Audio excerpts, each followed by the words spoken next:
जय हिंद विद्यार्थियों, आप सभी का अपने YouTube चैनल एपेक्स इंस्टीट्यूट के ऑनलाइन प्लेटफॉर्म पे बहुत बहुत स्वागत है। आज हम लोग बात करते हैं जो अभी एक गंभीर विषय बना हुआ है नालंदा विश्वविद्यालय पर। जी हाँ, नालंदा विश्वविद्यालय जो भारत की एक जानी मानी प्राचीन काल में यूनिवर्सिटी थी, जहाँ पे देश विदेश के तमाम छात्र जो अध्ययन करने के लिए यहाँ पे आते थे। और आज प्राचीन जब इसको 1190 के आसपास जो है इसको बख्तियार काकी खिलजी ने जब इसको नष्ट किया, तो ये जो प्राचीन धरोहर है इस पर कोई बात नहीं की गई। लेकिन करीब जो है उसके नष्ट होने के 815 वर्षों बाद इस विश्वविद्यालय को पुनः जो है जीवित करने की बात की जा रही है। तो उसी जो है नालंदा विश्वविद्यालय के बारे में थोड़ा बात कर लेते हैं। जैसे स्क्रीन पे ये चित्र दिखाई पड़ रहा है, बीच में हमारे प्रधानमंत्री मोदी जी हैं, जो एक नालंदा यूनिवर्सिटी का है। आइए इसके इतिहास के बारे में बात किया जाए कि इसका निर्माण किसने किया और यहाँ पे जो है कौन कौन से लोग क्या क्या शिक्षाएं प्राप्त करते थे। थोड़ा इसके इतिहास की बात कर लेते हैं। नालंदा विश्वविद्यालय, जी हाँ, नालंदा विश्वविद्यालय, अगर इसके निर्माण की बात की जाएगी तो निर्माण इसका किसने किया था? कुमारगुप्त प्रथम ने गुप्त वंश का शासक था। कब किया था? लगभग 5वीं शताब्दी के आसपास इसका निर्माण किया। एक ये चित्र दिखाई पड़ रहा है, बहुत ही शानदार है। ये नालंदा विश्वविद्यालय का एक पुराना चित्र बना हुआ है, इसको आप लोग ऐसे स्क्रीन पे देख सकते हैं। ठीक है, अगर ये बात किया जाए इसके निर्माण के, तो इसका निर्माण कुमारगुप्त ने, जैसा पहले बताया है, 5वीं शताब्दी में। स्थान है कहाँ पे? तो ये नालंदा जिला पड़ता है। कहाँ पे है? ये बिहार में नालंदा जिला है, वहाँ पे यूनिवर्सिटी थी नालंदा विश्वविद्यालय। इसकी लंबाई लगभग देखिए कितनी ये बड़ी यूनिवर्सिटी थी। इसकी लंबाई लगभग मिलती है 240 मीटर इसकी लंबाई मिलती है, लगभग कितना 800 फीट के आसपास ये लंबी यूनिवर्सिटी है। इसके बाद अगर इसकी चौड़ाई की बात की जाए तो ये 490 मीटर ये चौड़ी थी, और जिसकी जो है यानी कि अगर देखा जाए तो 1000 फीट के आसपास इसकी क्या है चौड़ाई मिलती है। और अगर यहाँ पे, अगर मैंने पहले बताया है कि अगर शिक्षा की बात की जाए यहाँ पे किस धर्म की शिक्षाएं दी जाती थी, तो यहाँ पे ज्यादातर अधिकतर जो है बौद्ध धर्म की शिक्षा। किस धर्म में? जब हम लोग जो है ये 16वीं शताब्दी यानी कि बाद महाजनपद के बाद जैन और बौद्ध धर्म और उसका उदय हुआ, तो यहाँ पे अधिकतर जो शिक्षा दी जाती थी बौद्ध धर्म की। और बौद्ध धर्म के किस शाखा की शिक्षा दी जाती थी? अधिकतर महायान शाखा की। अब अगर ये बात करें इसकी खोज, तो इसकी खोज जो है एक पुरातत्वविद है अलेक्जेंडर कनिंघम ने इसकी खोज की, इसके तत्वों की खोज की थी। और ज्यादातर इसके जो है साक्ष्यों की जानकारी कहाँ से मिलती है? तो इतिहास से मिलती है। इतिहास में कौन? वो लोग इसकी जानकारी, यानी कि जो 7वीं शताब्दी में जो नालंदा विश्वविद्यालय में अध्ययन करने के लिए चीन से, जापान से और दुनिया के कई कई देशों से यहाँ पे लोग यानी बौद्ध भिक्षु आया करते थे, जो है उनसे, उनके यात्रा वृतांतों से, उनके जो है शोध से जानकारी मिलती है। जैसे ह्वेनसांग और इत्सिंग, जानते हैं ह्वेनसांग ये हर्षवर्धन के शासनकाल में भारत आया था। करीब जो है इसने 6 वर्षों तक क्या किया था? नालंदा विश्वविद्यालय में शिक्षा ग्रहण की और यहाँ पे आचार्य के पद पे भी रहा है। अगर इसकी बात की जाए, ह्वेनसांग इसे यात्रियों का राजकुमार भी कहा जाता है। सियुकी इसका यात्रा वृतांत है। इत्सिंग ये भी एक चीनी यात्री था, तो इसके यात्रा वृतांतों से जो है इसे नालंदा विश्वविद्यालय की क्या मिलती है? जानकारी मिलती है। अब अगर यहाँ पे बात किया जाए आगे नालंदा विश्वविद्यालय, अगर देखा जाए इसकी आगे की जानकारियों को, तो बात करते हैं आचार्य।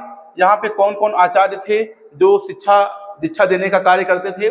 सबसे पहले शीलभद्र, ये सबसे प्रमुख आचार्य थे। इनका देख सकते हैं धर्मपाल, पाल वंश के शासक, चंद्रपाल, गुणमति और स्थिरमत, ये जैसे यहाँ के क्या थे?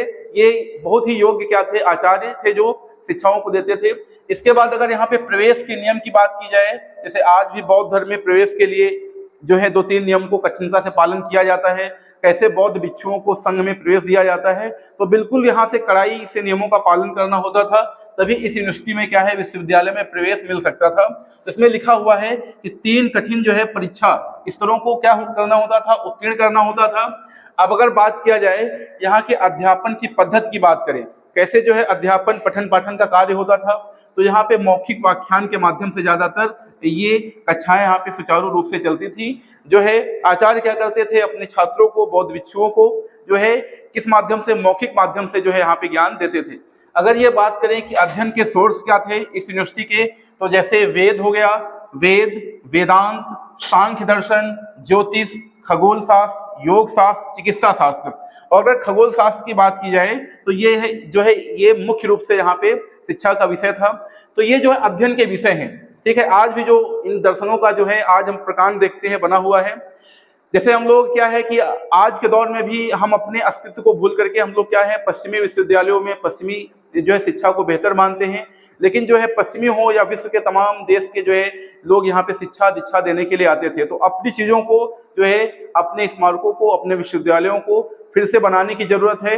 देखते हैं फिर से अगर ये बात की जाए यहाँ पे पुस्तकालय, जैसे आज भी लाइब्रेरी का क्रेज बड़ा हुआ है, तो उससे जो है करीब जो है हजारों साल पहले यानी कि यहाँ पे क्या थे एक नौतली विश्वविद्यालय हुआ करता था, पुस्तकालय, विराट पुस्तकालय हुआ करता था।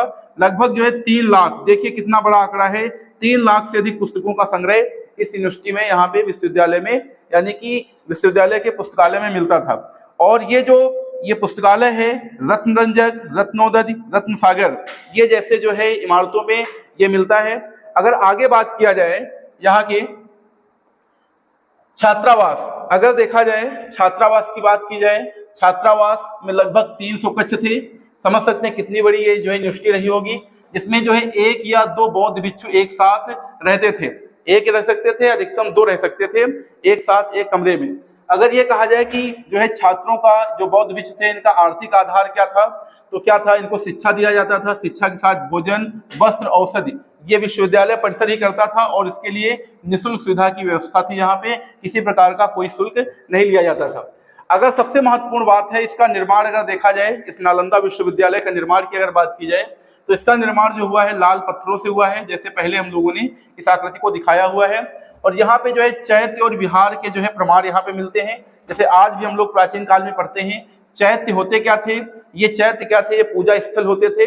और इस चैत्य में किसकी प्रतिमा मिलती थी, बुद्ध की प्रतिमा लगी हुई होती थी। विहार जहाँ पे बौद्ध भिक्षु आराम करते थे, चीजों का विचार विमर्श करते थे, उसे विहार कहा जाता है। ठीक है, तो यहाँ पे भी चैत्य और विहार के प्रमाण है। अगला है पुरातात्विक संग्रहालय। पुरातात्विक संग्रहालय भी था यहाँ पे, जो आज भी है। यहाँ पे क्या क्या मिलती हैं चीजें, तो सबसे प्रमुख है बुद्ध की मूर्तियां मिलती हैं। टेराकोटा यानी टेराकोटा आग से पकी हुई मिट्टी होती है।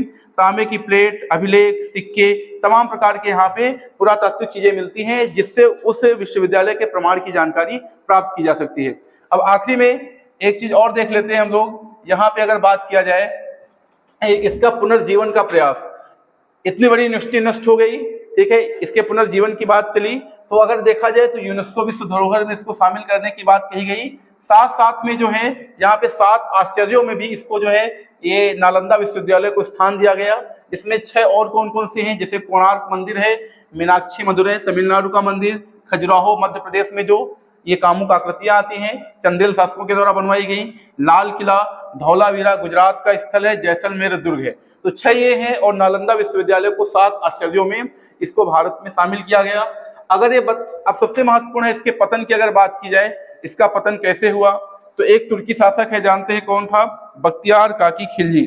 बख्तियार काकी खिलजी, इसने जो है लगभग जो है 1190 ईस्वी के आसपास इस विश्वविद्यालय में आग लगवा दी और इस विद्यालय को क्या कर दिया, पूरा ध्वस्त करा दिया। तो जो है इसके करीब जो है 815 वर्षों बाद आज इसके पुनर्निर्माण का कार्य चल रहा है, ताकि इस विश्वविद्यालय की जो खोई गरिमा है इसको वापस किया जा सके।